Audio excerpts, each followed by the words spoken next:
Hello, everyone. Happy almost Turkey Day. Woo! It is Thanksgiving week. I'm ready. Yes, we are coming up on the well, I feel like the holiday season started like back in October, but Oh, we're definitely coming to the real official holiday season. So thank you all for taking time on your Monday to join us while we wait for some folks to join the viewership. We will hop over to our chat and say hello first and foremost to Matt Andrews, who gave us a super chat donation. Thank you so much, Matt. It's very generous of you. And yes, this is a story that I don't think we had time for in today's show notes. But yeah, we should definitely pay tribute to Jason David Frank, the Green Power Ranger, and then the White Power Ranger from the OG Power Rangers. Passed away way too young, only 49. right. Sad. I know a number of people here in Orlando who worked with him over the years on various productions, and I know he's really going to be missed. I've seen a lot of tributes to him on Facebook. People saying that he was a good performer and all, but he was just a really great guy. Right. No, everyone loved him. Adam got to interview him a few times, and it was like, you do these things and it's just work, but people like stick with you, and he's one of those people that are just so nice, and Oh, yeah, it's very sad. Way yeah. too young. So rest in peace. Rest in power. Rest in power. Saying hello in the chats to Gene. Good morning, Gene. Our friend John Self. Busy chasing down sources. John is always working. Hey out there to Blossom and Terry. Hello to Arctic. I hope you're staying warm, Arctic. And Brian, what is going on with this crazy week? What That do you is mean? what we want to know. I thought that watching Twitter meltdown was going to be the most exciting thing of the week, but no. It just keeps getting crazier and crazier, and we are going to talk about it all now. We got about a dozen people here, so I think it's time to kick this one off in 3, 2. Please lower your head and watch your step while boarding. Welcome to the Attractions Podcast. You are all clear for dispatch. Have fun. Hello, everybody, and welcome to episode 166 of the Attractions Podcast, sponsored by MEI and Mouse Fan Travel. I'm Seth. And I'm Carly. And we are here to talk to you about the latest and greatest in theme park news and more, as well as what's going on in our own lives. Carly, where have you been and how have you been? I have been great. I was in Branson the last time that we chatted, and then I was making my way to Orlando to see you, do some IAAPA, some I Mickey's know Very we were Merry. going to Phantasmic together. Yes, we had all these plans, but alas, the friendly skies had something different in mind for me, which is fine. I'm very low Our new key. travel. Yes. So, word to the wise, if you are a high stress traveler, maybe now's not a good time to fly. I'm very good with the fly. I don't get upset because these things are out of our control. There's nothing you can do. Gotta But roll with it. you got to roll with it, and it's all in the mindset. So you got to go with the flow. If you have somewhere you have to be, like a cruise, I can't stress flying in a day or two at least earlier, because if you have something that you're going to miss out on a lot of money, you got to go early these days. It's just the way it goes. Yeah, my experience this week definitely echoes yours. I got to kick off the week with the IAAPA convention, which we're going to talk Yes. about in just a little bit. That is always amazing every year. But I then had to head up north to Montreal, Canada, for an important family event. And yeah, I my flights didn't get canceled, but I got delayed on both ends and had some very, very long travel experience. So, yeah, if you are not a patient traveler, look into taking the bus maybe, or just walking. You might Yes. get there quicker walking. But I will You may. say, I did have one amazing experience while I was in Montreal. I went to the Basilica of Notre Dame. And they have a projection mapping show in there on select evenings called Aura. It's done by Moment Factory, who've done a lot of work for the big theme parks. By far the most artistically and spiritually amazing projection mapping light show I've Wow. ever seen in my life. They have basically animated all of the Stations of the Cross, the little altars, the confessional, the statuary, and up to the ceiling, the pipe organ, and they mix in lasers and conventional lights. It's about a 40-minute experience, and it was absolutely stunning. I can't recommend it highly enough if you're in that Wow. area. And that means a lot because there's a lot of those style shows right now. But if you're There are saying this is the highest Yeah, I quality, mean, yeah. see, I've done the Van Goghs and Mhm. the other things like that, and this is incredibly gorgeous architecture and sculpture, and they have mapped it absolutely perfectly. If you think the task of projection mapping like Cinderella's castle, that's at least got some flat surfaces. This is, Right. incredible sculptures, and textures and curves, and it's all perfectly sharp. And the pacing of it, the aesthetics of it is so tasteful. It is not in any way exploitative or disrespectful. I'm definitely not Catholic, but I found it extremely moving, inspiring. Go check it out if you're up in Montreal. I So, love all right, that without any further ado, I hope you guys have your cups of coffee. It was a late night for a lot of us, and or we have tea. got or tea or whatever wake you up beverage you prefer. Yes, we got a lot to talk about, and I think without any further ado, it's time to jump into the news in the queue.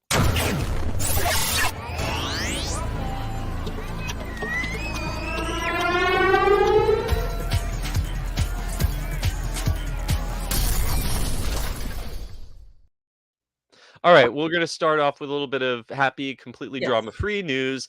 Mickey's Toontown in Disneyland will officially reopen on March 8th, 2023.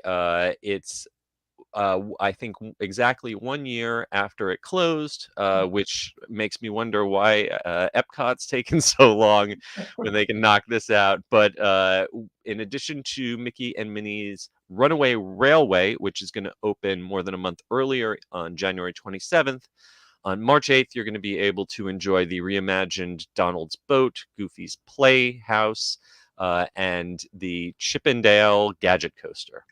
Yes, this is really cool what they're doing. So basically, it's a lot of returning stuff mixed with some entirely new experiences. Mhm. One of them is Centennial Park, which is so fun to say. And that's Yeah. going to be right when you enter the land. And it's kind of a multi-sensory experience. Obviously, this is all for younger kids, but this is part of Disney's initiative to offer more stuff that's sensory inclusive. And this park is going to be a great way for kids to kind of blow off steam while doing some sort of play, like edutainment stuff. Yeah, I'm looking forward to taking a nap under the dreaming tree. Yes. I'm hoping that AstroTurf is comfy because um, kids are going to have the upgraded Goofy's How to Play yard, which has been added behind his house, which includes a sound garden and a new elevated clubhouse. And there's new interactives inside the house, like a candy making machine. But like you said, the really important thing is that it's all much more inclusive, accessible, whether you're in a wheelchair or you have sensory issues. They've got activities for everyone to participate in. And Donald's boat is also back. It's splashed into a duck pond. And so that's going to basically be a accessible splash pad experience. Yes. And then also there is going to be the reimagined Gadgets Go coaster, which is formerly Chippendale's Gadget Coaster. And then, of course, a lot of people's favorite, Roger Rabbit's Car to Spin will be back. Finally, we can go on that again. Also, dining, which I'm going to be curious what they're going to be serving up. There's 2 dining locations here.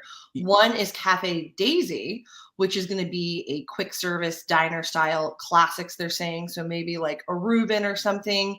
And then the other is Toontown Farmers Market at Good Boy Grocers. And that's going to be more your grab and go offerings, probably like popcorn, pretzel, drinks, and whatnot.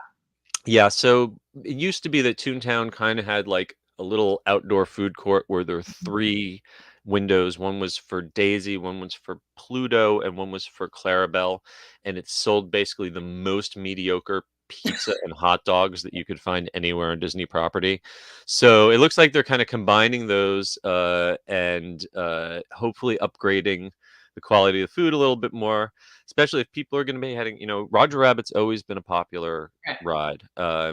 People are going to be swarming to Runaway Railway, and they're going to have all these upgraded playgrounds. So hopefully you will not have to still leave there in order to get something decent to eat. Yes.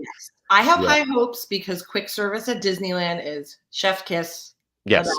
Oh yeah, yeah. Overall, way better than Walt Disney World for sure. Right. So hopefully Um, we get something good. Yeah, like you mentioned, not everything's sticking around. The original fountains of Mickey Mouse and Roger Rabbit had been removed. And that treehouse that was closed years ago. That had a ball pit in it that I think was a health hazard and some other issues. So that treehouse wasn't coming back. But this should really help flesh out the offerings at Disneyland for the youngest kids. Yeah. And of course, the most important part of Toontown is you'll still be able to meet and greet with Mickey and Minnie. Yes. Mhm. All right, next up, Walt Disney World is implementing park-specific ticket pricing and ticket prices starting December 8th. So if you might want to buy your tickets now, if you are planning on a one-day, one-park visit. Yes, this is really confusing. Oh my lord! I, it's so confusing. I was writing about it last week, and I did a call with like Disney to go over each thing because it was like it really hurts your head, everything. It hurts your Everything. brain, it hurts your soul. I was at IAAPA and I got a call from local news station wanting someone to go on air and talk Oh. about it. And I can usually talk about just about anything, but trying to keep all of this straight in my brain without a flow chart, Right. No, Ugh. it definitely helps to visualize. Basically, this only affects one day, one park tickets. And then also if you're doing like a park hopper add-on, obviously that'll affect it too. Mhm. Animal Kingdom stays the same. Their price range is exactly the same. The other 3 parks, Mhm. they are now more expensive. The most expensive will be Magic Kingdom. Obviously, that is the most visited, most demanded. The highest is now $189, but as of now, that's just around Christmas and New Year's. And they were definitely stressing that. So it's a very small percentage of the year when it will reach this $189. But if you want to go to Magic Kingdom on Christmas Day, Mhm. it will be $189 per person. Yes. Just And that's a one day, one park. Yes. And so the interesting thing about this is for decades, from the beginning, Disney has refused to distinguish in terms of price between their parks and to say one park was better than the other. Even when uh, Disney MGM Studios first opened, and it was a half-day park when it first opened, Right. Michael Eisner refused to price it as a half-day park because they didn't want to set a precedent that one park was worth more than another. Here So we are. this is a huge admission for them to basically say, especially to price Animal Kingdom as basically their go here if you're poor park. Even obviously, no one who is genuinely poor is even affording $109, Right. to $159. But to say that is their least valuable park, when just a couple of years ago that was their flagship because that was where they had invested all that money for Avatar.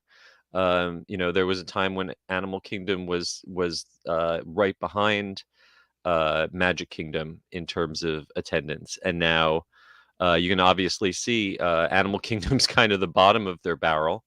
Right. Yeah. Epcot's the next step up. And Hollywood Studios, thanks to Star Wars and Slinky Dog, is right behind Magic Kingdom as far as Disney is concerned. Yeah, I mean, and their rationale, in addition to like the demand thing, is basically where are we investing money in right now? Mhm. And so obviously that's not Animal Kingdom.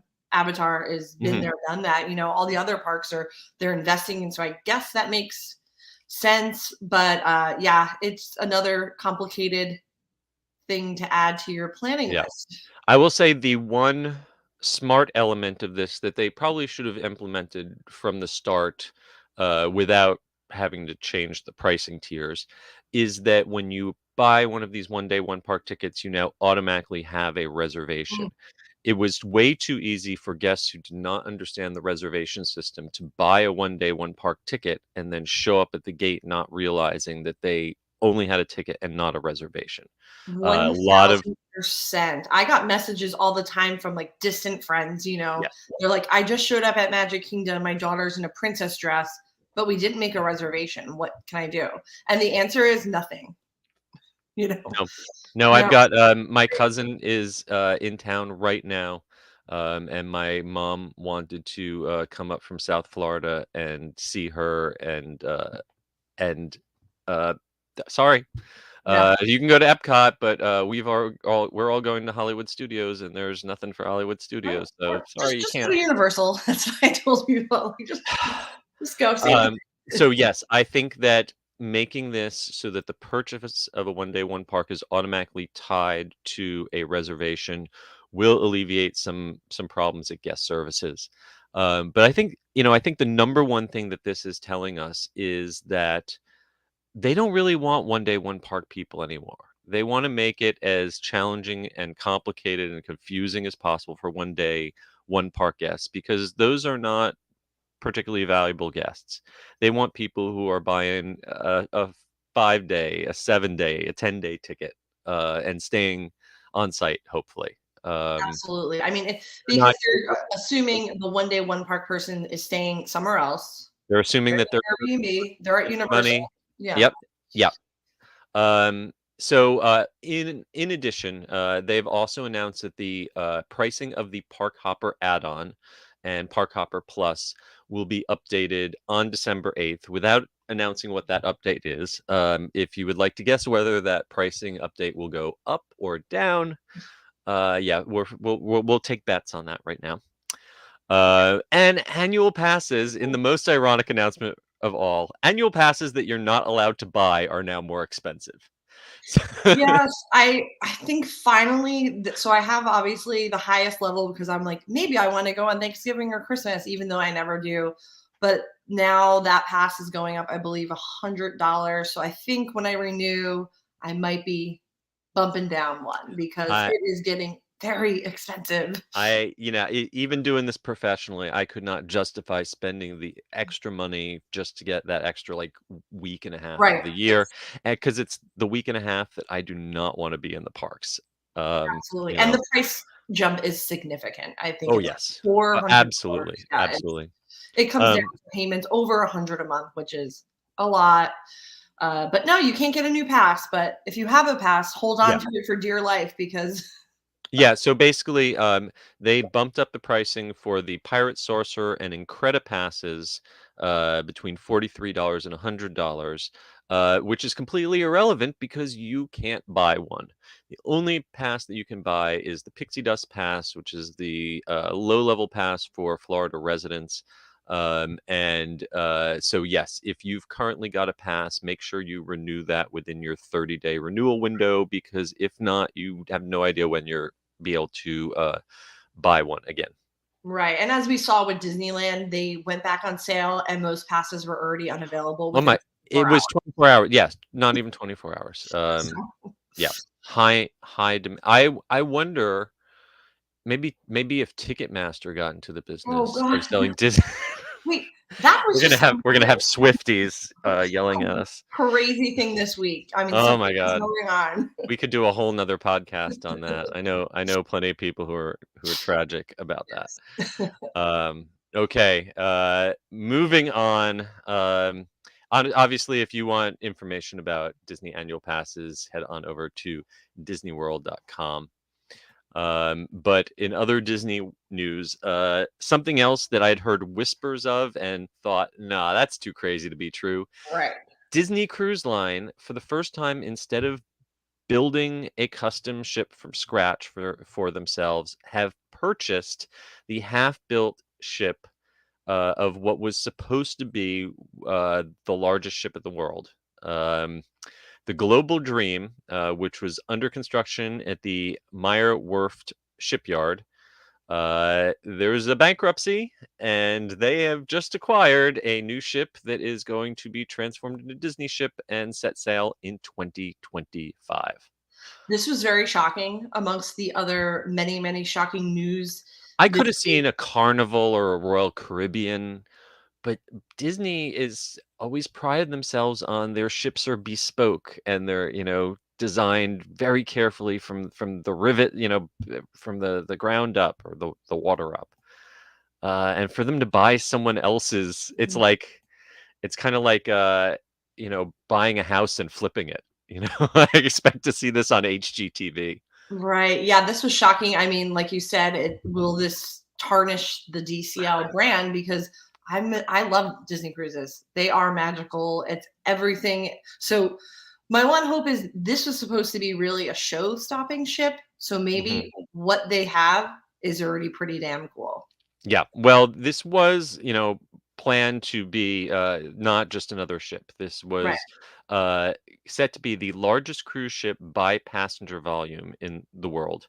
Um, I think, they are planning on keeping a lot of the aesthetic touches, the signature Mickey Mouse inspired colors. It's going to have the red signature funnels. I'm not sure how many funnels. But I think that maybe one thing that will keep it from tarnishing the brand is I don't think this is going to sail in North America or, in the markets that are already really familiar with Right. Disney's product. I I think think they this said will Asia, fill right? in. Yeah, I believe this is going to be filling in the gap and kind of introducing the Asian markets to Disney cruising. And since they don't already have that expectation of what the fantasy and the wish and the dream look like, then they might have a little more wiggle room in terms of meeting expectations. Definitely. But regardless, shocking, but exciting. We'll see what happens with it. Like you said, I don't think it's going to really affect us for like domestic cruisers. So One of the cool things is this is one of the first green methanol ships in the world. So it should hopefully be able to carry all of these, like 6,000 passengers, 2,300 crew, yeah, with a lot less carbon emissions than previous generations of ships. So that is one really positive thing. So 2025 is when this is going to set sail, and keep your eyes on the Disney Cruise Line website for more information as it drops. no. We had one comment from our Attractions Magazine contributor Theron White. He may be in the minority, but he's really excited for the ship. Says, I've never gone on a DCL ship, but thinking of grabbing it at this point allows for a lot of modifications. Yeah, they should definitely be able to customize it, because it's definitely not finished yet. And watch, we're all going to be jealous of Oh it. yeah, We're for sure. always jealous of everything. We're always jealous of everything. We're terrible people. Moving out west, Grogu and the Mandalorian have finally begun their meet and greets in Disneyland. Be fair to Florida and bring them here, please, because I want to meet Baby Yoda in person. Well, So actually, cute. I'll tell a little story about that when we get to IAAPA. Yes, I saw some videos. It looked pretty amazing. Yeah, well, there are videos out of this meet and greet Yep. out in California, and it is Din Djarin, the Mandalorian, uh, wearing his mask, obviously, Mhm. but he's got a satchel slung over his shoulder, and in it is a adorable little animatronic child. Yes, as you can imagine, it was crazy on its first day at Disneyland. If you saw the videos from it, it was The videos of the first set were like, "Stand back!" So you'd yeah, think that it was like the Secret Service bring the president through. I mean, like it was a little jarring. The later, it looked a lot more chill later in yeah. the day.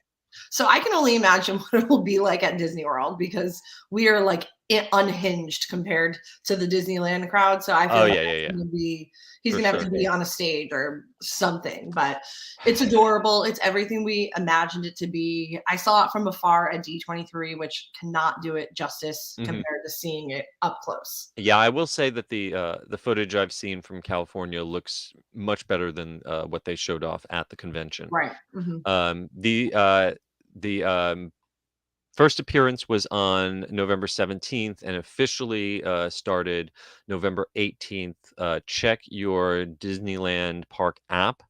The meet and greet location is kind of outside of Black Spire Outpost, Hmm. heading towards which is the shopping district.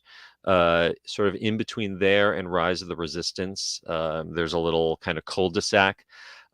He does not interact with Rey or Kylo. He won't intersect with any of the other characters who are from a different timeline. That's how they've come to excuse having a blatant Right. violation of continuity. But we don't care about continuity. It's No. Grogu. Exactly. The canon is in order, Yeah, so they're well for now. They're trying yeah. to keep it together. And then also that was Life Day. They brought some really Uh, cool snacks to Katsakas and also Ogas. So if you're out there, try some of the new bites. The hand pies that they make at Katsakas are always amazing. And I heard that the new one that just launched on Friday is also amazing. and they also had I think a flight Yes. of Mhm. beverages at Oga's with like a special snack tray. Yeah. Why is this always only in California? Do we not have Life Day in Batu Right. East? No. I mean, I did see that they were selling robes. There were Yes. red Life Day robes for sale. I really want to see Chewbacca walking around in one of those red No. Life Day robes. But for now, we'll just have to settle for seeing Grogu and the Mandalorian walking around. And keep an eye. Hopefully, they will show up here in Orlando eventually. And also, Boba Fett and Fennec Shad started appearing out west. I also don't think they have appeared in Orlando yet. So, like I said, yes, be fair to Florida. All right. We gotta make shirts. I mean, Well, like, here's something from includes Florida. The Walt yes. Disney World, the two iconic Disney holiday specials are coming back. The Wonderful World of Disney Magical Holiday Celebration is airing on November 27th, and then on Christmas Day itself, the Disney Parks Magical Christmas Day Parade is back. Yes, this is something fun. We were just talking about all the tapings, how you can attend them. So this is a great family tradition. I know I love Mhm. watching the Christmas Day parade. It's just so magical. And of course, they bring in, A-list talent. There's Derek Huff and his sister Julianne, Black Eyed Peas, David Foster, and Catherine McPhee. So they really have, some heavy hitters every year. Yeah, this is always filmed in advance. They kind of like make you think, oh, this is happening live. It's not happening No. live. It's all pre-recorded. Um, yeah, this is at Walt Disney World and at Disneyland, and they're even shooting a performance by Trevor Jackson aboard the Wish this year. And you get a mix of glimpses of the parks. There's always teases for whatever new attractions are coming up. We're going to get a trailer for Avatar: The Way of Water, Mhm. which comes out on December 16th. And then, like you said, lots of musical performances in both the Magical Holiday Celebration and the Christmas Parade. I want to see Run DMC performing Christmas in Hollis. Yes. Like that's awesome. So if you have rabbit ears or cable still, you can watch on ABC on November 27th, or tune into Hulu or Disney Plus the next day to stream. And the Christmas Day parade is going to be live on both ABC and Hulu Oh, on Christmas Day. thank God. And next up, Sesame Place San Diego is debuting a very furry Christmas. Their all new holiday event kicked off on November 12th. And we have a report on our website about all of the holiday fun. Oh, this looks so cute, just this picture. Yeah, so that's the new Sesame Park in San Diego. I got to go to when they were just building it, and it looked amazing. So I haven't gone back yet, but I would love to experience this.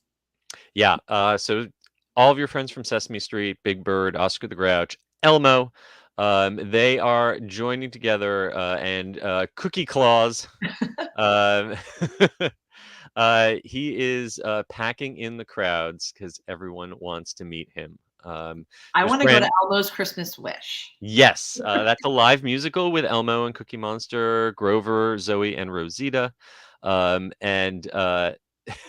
the highlight has got to be Cookie Monster doing his rendition of Mariah Carey's "All I Want for Christmas Is You." Oh, He's I talking. can He's do talking about the cookies. He's talking about the cookies, of course. Yeah, there is a Furry Friends Christmas dance party with Bert and Ernie. Abby Cadabby participates in a Sesame Street sing-along that ends in soap snow. And of course, there is a Sesame Street Christmas parade. The parade here at the Orlando Sesame Street is fantastic, and it looks like the one out there is very similar. Great parade. This is a fun one, and this is all included in your park admission. Right. Yes, it's such a refreshing thing here to see that it is included. There's also a mini Christmas tree maze. That's clever. Like you have corn mazes for Halloween, but I don't think I've ever seen a Christmas tree maze. And a scavenger gift hunt if you purchase a map. And of course, merchandise and food. There's even a Cookies with Cookie Monster experience that you can add on to have snack time with Cookie Monster. And I think that would be amazing to be able to eat a cookie with Cookie Monster. Yes, that's like Grinch breakfast level. That is so cool. So if you are out in Southern California, head to sesameplacesandiego.com for more information. This is happening on select dates now through January 8th. All right, next up, this is something that we were both very excited about. We both love the Dead Coconut Club at Universal Orlando's CityWalk for Halloween. Well, now it's back. It's the Green and Red Coconut Club, and it is fantastic. Oh, this is so exciting. I love holidays at Universal are amazing. All included admission. You have the parade, you have Whoville, and now that they're doing the festivities that are taking place also in CityWalk, and this is not like a little something, like a Christmas cocktail at Pat O'Brien's. This is a full holiday overlay. Yeah. This is exciting. So this is open in the former Red Coconut Club, which I really doubt will ever reopen as its, ordinary self again. Right. From November 19th through January 1st on select evenings. You're going to want to check the Universal app because they're really bad about posting the operating times on their website, but it's usually in the app. They have given the Red Coconut Club a retro Christmas vibe, but it's still got a little bit of the monsters so it is this super kitschy blow molds and funky 60s decor and just wonderful tackiness. It's Oh, just so I love it. Yeah. yeah. I Um, went in a few weeks ago, on, like, a tour, and really the only thing that was there was the billboard in the front, like the Earl the mhm, Squirrel. So yeah. the fact that their team pulls this elaborate thing together really quickly, amazes Not me. only that, this is the visual merchandising team. This is the Right. same people who do the tribute store. Yes. Mhm. They put that tribute store together, and then they immediately went to work on turning this around. These those folks do not get a break, and Cool. I really think I thought that the Halloween version of this, the Dead Coconut Club, was fantastic. But as a fan of mid-century kitsch, and Yeah. especially their collection of blow molds is absolutely Mhm. fantastic. They must have raided grandma's attic to find some of this stuff. There is, of course, a new wax mold Right. souvenir of Santa Claus. Um, and I can't wait. My mom is in town, and I Oh, think we're not. She's not into roller coasters, so we're not going to take her to Universal into the parks. But this is at CityWalk. There is no parking fee after 6 p.m. right now. There is no cover charge at CityWalk. This is a fantastic thing you can do, and you can also stop. They have just put back up the Mistletoe Pines booths oh, in the yes. center of CityWalk. Um, and so it's like a little holiday shopping village. There's treats. Um, Earl the squirrel's been spotted making meet and greets. You can definitely go to CityWalk and have a really fun Christmas evening without paying to go in the parks. Absolutely. And then also on that note, I was like just thinking about this the other day, like how much free stuff you could really do in Orlando that doesn't require a theme park ticket. You can also resort hop because they Yes. also Oh, have free absolutely. cocktails, and you could just take that little boat there. You can't drive in usually Yeah. if you're not staying there, but just take the boat and you can really make like an entire day out of doing the holiday thing and hopping No, around that's a Universal. great tip at Universal because Disney during peak seasons has made that kind of hopping very challenging. They do not Very want you driving into the hotels if you do not have a reservation or or dining there, and parking at a Disney park and then taking transportation back to a hotel is a pain in the neck. But at Universal, if you park, you go see a matinee at the movie theater. You can get free parking, and you can get a boat or a bus right to any of the hotels, and they are more than happy for you to go. A lot of the hotels have they have decoration and they have Mhm. specials at their bars. So yeah, definitely check that out. Make that make a day of that. Yes, a full day. I love it. Yeah, Yep. I can't wait.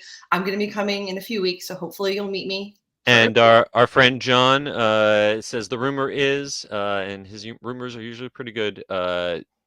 Green and Red Coconut Club open Thursday through Sunday, opening at 5 p.m. nightly. So I will definitely be over there soon. yes. All right. Oh, Another bit of Universal news. It's good news or bad news, depending on your point of view. You can toss those beads during a Mardi Gras float ride and dine experience coming to Universal Orlando's Mardi Gras celebration this coming spring for a price. yes. I'm not mad at this. The experience of throwing the beads is like I don't know why. It's exhilarating, I guess it's the best way to do it. So if there's a way to guarantee to do it and you also get food and the price is not a lot in comparing to other theme park Mhm. events. So I'm not mad at this. I Yeah. am mad that Pat O'Brien's is not one of the dining partners because that Hello. would make sense. Yeah, I have to only assume that that is because Pat O'Brien's is a third Yeah. party, and Mhm. all of the restaurants they're participating. Though Cowfish is a third Crawfish. party also, so Yep. that blows that theory out of the water. I Yep. have no idea. What I do know is that Mardi Gras comes back to Universal Orlando on select dates from February 4th through April 16th. And for many years, they have offered various opportunities to ride those floats. It is either a sign up for annual pass holders in advance, which always fills up real quick. Right. Or they do day of for park guests. They often recruit people over in the kids zone area. That also can be very, very popular. And sometimes they have slots reserved for hotel guests through the concierge. But all of those ways traditionally have not had an additional price associated with them. Now they are reserving seats on these floats for people who buy a $65 per person plus tax package. Now you're getting an appetizer, an entree, a dessert, and a non-alcoholic drink at one of 4 restaurants. If you are Right. inside the park, you can eat at Finnegan's or Lombard's. If you're outside the park, you can eat at Cowfish or NBC Sports Grill. Now, I assume that is going to be a special menu, and it's not Mhm. just ordering anything off. We'd have to see exactly what the menu is to be able to calculate the costs comparison. I would definitely say that of those 4 restaurants, you're probably getting more of your money's worth by ordering at Lombard's or Cowfish Right. versus Finnegan's and NBC Sports, because they're kind of like, in terms of pricing, slightly Absolutely. higher. But still, I mean, if you But think they're about all solid restaurants if you like if right. you like the food. And the Um, pricing, I mean, like, I don't usually go out and order an entree and a dessert. that's a lot of food. That's a lot. Like, That's I'm a a lot of food. sharer with people. So if you do that, that's like $40 alone if you buy an Easy, yes. appetizer, Uh, entree, and dessert. the way I'm calculating it is that you're probably paying between $20 and $25 for the float ride. Right. And on the one hand, it's a little bit of the Tom Sawyer whitewashing the fence effect, where like you take something that way back in the day, way back in the day, we would fill those with employees, and people Yeah. would get paid an hourly rate to ride those floats.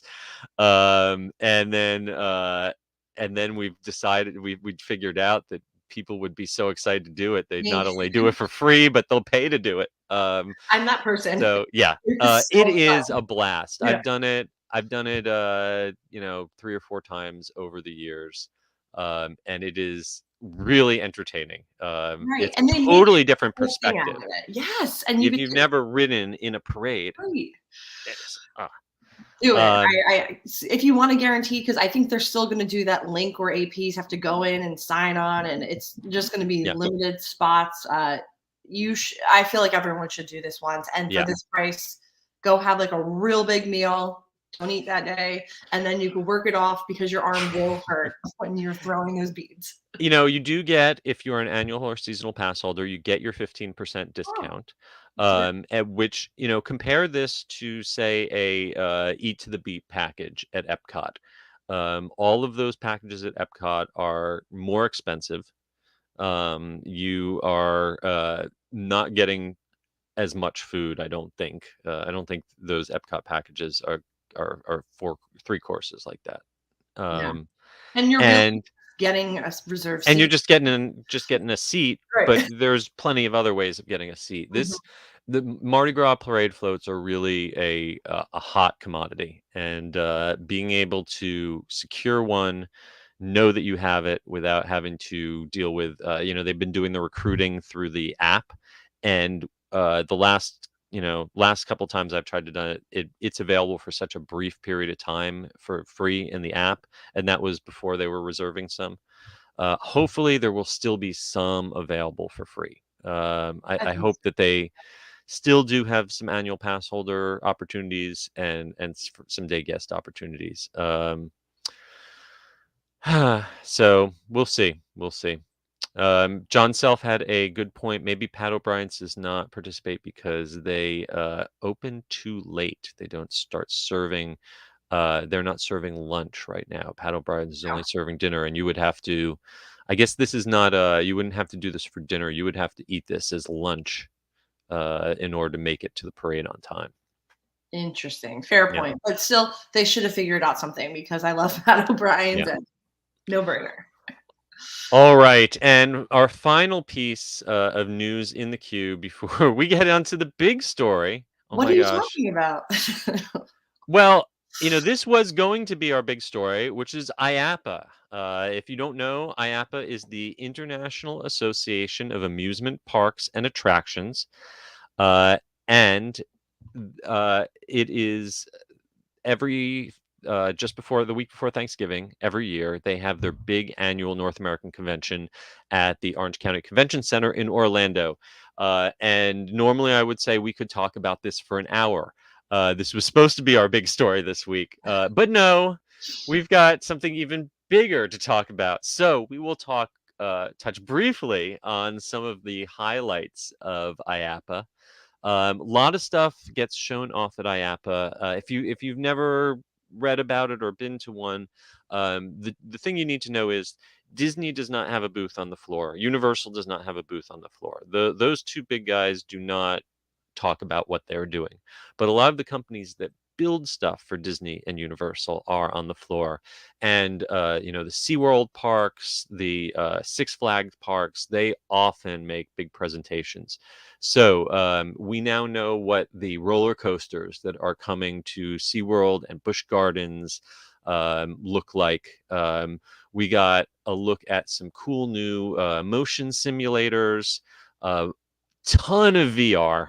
There's still VR everywhere. I will say not as much janky, cheap, low-end VR. That's kind of died off. The stuff that's left has gotten a lot better. I got to do the new Ghostbusters Academy VR that's coming from Hologate, and you literally like get to wear a proton pack and kill the Stay Puft Marshmallow Man.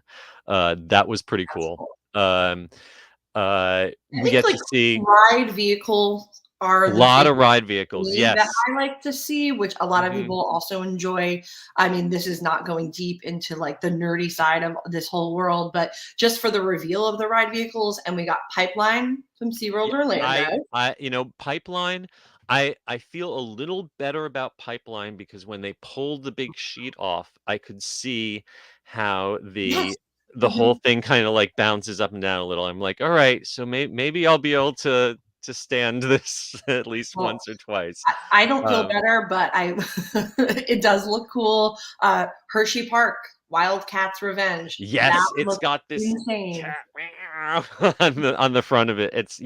I was impressed with how much work has gone into the aesthetics of these new roller coaster cars. That's what I noted a lot. It used to be that they would always talk about this is the fastest roller coaster, this is the scariest roller coaster, this is the tallest roller coaster. Now they're talking about this is the coolest looking, or this is like the most accessible, or so you had things like the Hot Wheels roller coaster that is going into the Mattel Adventure Park. Is the Bone Shaker, this chrome skull on the front. Or for Dollywood, we got to see the Big Bear. It looks like a Jeep, and it's really well designed. So that's what I like. I thought the coolest one was Maurer has this thing called the Spike Coaster, and it's similar to what they used on the Bolt on the Carnival cruise ships, but this is a new car with a seat that you have a joystick and you can control whether your seat tilts back or not. You can tilt back up to 45 degrees while it's launching, which makes it definitely a different experience. And then Wild Mouse, how they introduced their ride vehicle, that's going to be super accessible, which I thought was really cool. Yes. Accessibility has been a big thing. Zamperla has introduced a bunch of accessible ride vehicles over the years. Cedar Point's new Wild Mouse, like you mentioned, it's got this adorable cheese design and easy entry. I would say the trends that I noticed at IAAPA, we could talk forever about individual things. One, the last year at IAAPA, the energy was much different. Everyone was really kind of nervous. This year, everyone was buzzing. It was a lot more people, a lot more booths, a lot more conversation and hugging, and just a general feeling that, the attraction industry is bouncing back, and it's come back to pre-pandemic levels and beyond. And Also, for the last year, everything was about how can we do things safely without people interacting, without people touching Right. things. And this year was all about here's something to touch, here's something to play with, here's something, even in video games, like the arcade games are things that uh, throwing plates or sitting on a hungry hippo and Mm. pumping the lever on a giant hungry hippo board. But it's all stuff that is like physical and touch based and really highly interactive. But what about Um, Grogu? and Grogu, oh my gosh! So this is the Grogu from Garner Holt, who builds all the animatronics pretty much now for Disney, Mhm. and he showed it off at Comic-Con last year, and I got to see him in person. And I was told that the one they had on the floor was an entry level model that could be yours for only about $100,000. But, oh my god, as good as we were saying that the one that they have in Disneyland was, this blows it out of the water. Wow. Because not only does he move his head and the movement of his eye is so subtle, and when he looks at you, you really feel like he's looking at you. But he moves his whole body, he moves his hands, he twists and turns around, and you just feel like you could reach in there and pick him up and hug him. Absolutely. Garner Holt has done incredible work with animatronics over the years, but nothing like that Grogu. Absolutely. Yeah, it was really exciting to kind of have the buzz of IAAPA back. And yeah, so that just about brings us Oh God. to the really big story this week. But before we talk about something that happened last night, maybe it's time for us to hear a word from our sponsor. The Attractions Podcast is brought to you by MEI and MouseFan Travel. Whether your next vacation is a magical trip to the theme parks, an exciting adventure to the pyramids of Egypt, or just a relaxing cruise on the turquoise waters of the Bahamas, MEI Travel provides premium service and expert advice to help you get the most of your vacation. They are always free of any hidden fees or costs to you. Visit them at mei-travel.com. It's time for the main attraction! All right. Well, if you hadn't guessed, or maybe you weren't up last night scrolling social media and didn't hear the news, Bob Iger is back, replacing Bob Chapek as CEO of the Walt Disney Company, effective immediately for the next 2 years. And if you had this one on your Disney News bingo card, you are more psychic than me. This came across the news late last night. I know I was settling in for the Elton John concert. Yep. Apparently, a lot of the Disney upper level executives, including possibly Bob Chapek himself, were also getting ready for the Elton John concert. Woo. When we found out that the board of the Disney Corporation had made Bob Chapek an offer he couldn't refuse to immediately go find other employment with a comfortable compensation package, I am sure. Mhm. But he's gone, and his meet the new boss, same as the old boss, Old boss. to quote the Who. Yeah, and just I feel like last week I was reading an interview with Bob Iger saying, I could never come back to Disney. That's absolutely ridiculous. Not that would be impossible. And well, I Right. guess impossible things happen. It's magic. It is. This was shocking for so many. Never could have expected this. It's exciting though because this is a 10th time. So I think I'm most excited to see what happens first. Yeah. That's it. I mean, I'm just excited to see what happens. So this is especially shocking because it was just a few months ago over the Mhm. summer where the board gave Chapek a big old vote of confidence by extending his contract. 3 years. Yeah, and I'm sure that extension had a clause saying that if you break this, you're going to owe me a chunk of change. Um, so honestly, like this until this past summer, the stock price was high. The board seemed very happy. It seemed like Chapek was doing the exact thing the boards wanted, cutting expenses, maximizing profits. And then we got a quarterly report that wasn't so hot. And it's the theme parks have been doing well. The theme parks are bringing in the money. But the streaming business and the movie business is a lot less profitable than it used to be. You can't keep growing Disney Plus subscribers at the same rate. Inevitably, everyone who wants Disney Plus has got Disney Plus, and it's got to level off, right? Right. So the stock has taken a real hammering in the last couple months, and when it comes down to it, I don't think we can say that the board of directors made a decision like this because they are unhappy with Splash Mountain being turned into Tiana, or they are unhappy with the cost of Genie Plus when they go to the parks themselves. This is all about stock price. The only thing that the board really cares about is stock price. 1,000%. Like, everyone's gonna think that And this is happening as a reaction to our thoughts. It's can not. you do. I don't have a good stock app, but do we know what Disney stock is? Okay, Eric says stock price is up 5%. Okay, well Oh. that's substantial, but actually not maybe as big a bounce as I would have thought with such huge news. Yeah, it's I like I said, there's been lots of complaints. I'm sure, certainly among the fans, there are a lot of fans who are very vocal about blaming everything bad, everything they perceive as bad at the parks on Bob Chapek. The irony for me is that when Bob Iger was CEO and Chapek was in charge of the parks, we blamed everything bad at the parks on Chapek. Yep. Then when Chapek was CEO and Josh D'Amaro was head of the Yes. parks, we blamed everything that was bad still on Bob. So I've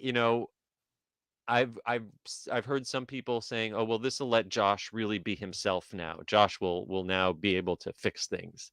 Like I don't know if that's really No, I think the fans will never be happy. They want someone that they could love, and they just didn't like. Alexander Hamilton. The fans will never be satisfied. Right, but also, like you said, this is not because of the fans. This is really just a money thing. So No. it This makes is me feel better to think that it is. and so and if anything, the steps that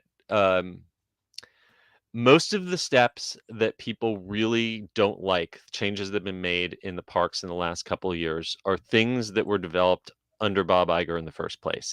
If you hate park reservations, sorry, that was Iger. He was around Mhm. for that one.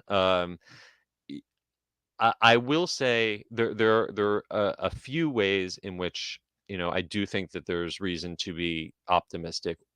One, just in terms of the number one job of any CEO is not really to make decisions, but it's to communicate those decisions and present those decisions to the public and the employees. Mhm.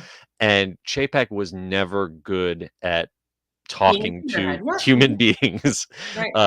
That's Iger. He's a TV guy. He's a weatherman. He knows how to tell you a storm is coming, but still make you feel okay. That's number one. Number two is he does have a reputation, at least among the people I've talked to, of respecting creative people and listening to creative people, even if he doesn't always do what they want. At least he doesn't make them feel inferior or dismissed.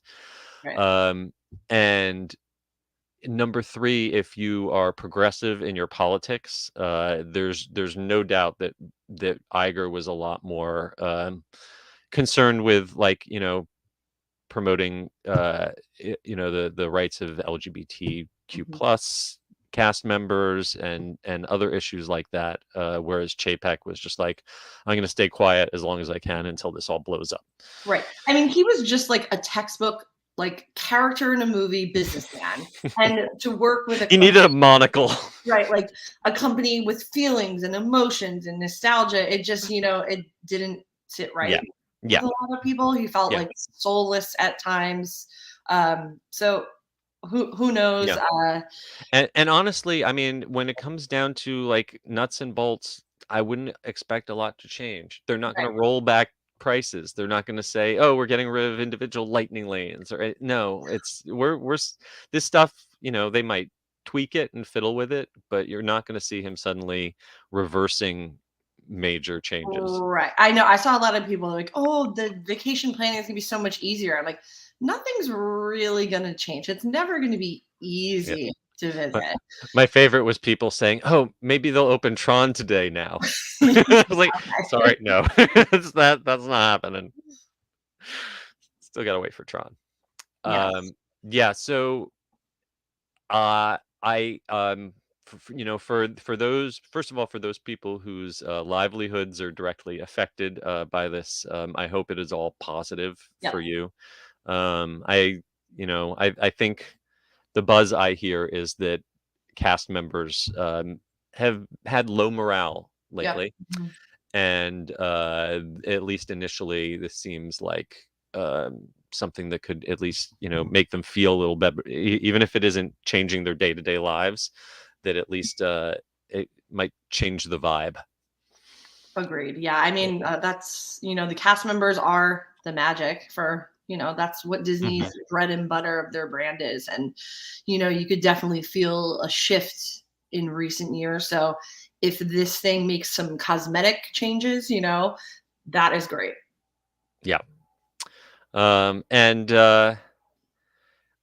it just blows my mind that this happened like in the middle of the Elton John concert, which honestly, I didn't even know that Elton John concert was happening until I got an email from Disney Plus saying, "Hey, this is live tonight." I feel like, I don't know if they did a lot of promotion on that. They didn't. It was a last minute announcement. Yeah, and speaking of last minute, the rumor is that Chapek was supposed to introduce that from the stage, and only found out that he lost his job like, I don't know, an hour or two before. So yes, Bob Iger should have come out to sing "I'm Still Standing." Yes, absolutely. By the way, I don't know if you had to watch it live or if they're still rebroadcasting it on Disney Plus, but that show was, oh my God. I was up till 3 a.m. because after I watched it, I was buzzed. I couldn't fall asleep. No, yeah, I saw that tour a couple of years ago. It was the best concert I've ever been to. It's insane. For all the older legends, his voice somehow got stronger. Yeah, well, he was very clever. It's funny because I have most of that on vinyl, and I'm like, ooh, now I can sing these parts because he's lowered all this an octave. He does it in a way where it's still maintains. Yeah. Seeing Kiki Dare come out and seeing I got teary. It was adorable. Yeah, that was great. All right. Well, I had a late night. I need another cup of coffee. Yes. I want to thank all of you for joining us. I know this was a long one, so thank you for sticking it out. Before we go, of course, we have to thank our sponsor again, MEI and Mouse Fan Travel. And I want to remind you, please give us a review on Apple Podcasts and a rating on Spotify. If you want to find more coverage from us and Attractions Magazine on the interwebs, Carly, where can they find you? Yes. So for now on Twitter, I'm Carly Caramana. That goes down. And Instagram is Adventures by Carly. Well, yes. At the moment, you can still find me at the UG series on Twitter, definitely at the Unofficial Guides on Instagram. And if you head over to the unofficialguides.com, very happy that the Unofficial Guide to Universal Orlando 2023 shipping now. I've got a whole crate of them. If you'd like to come over to my house, I will give you a copy. And you can find the whole Attractions Magazine crew every day at attractionsmagazine.com. on Twitter at Attractions Magazine on Instagram, at youtube.com/Attractions Magazine, and at Attractions on TikTok. Till next week, we hope you folks stay safe, try something new, but most importantly, have fun, and we will see you next time. Bye.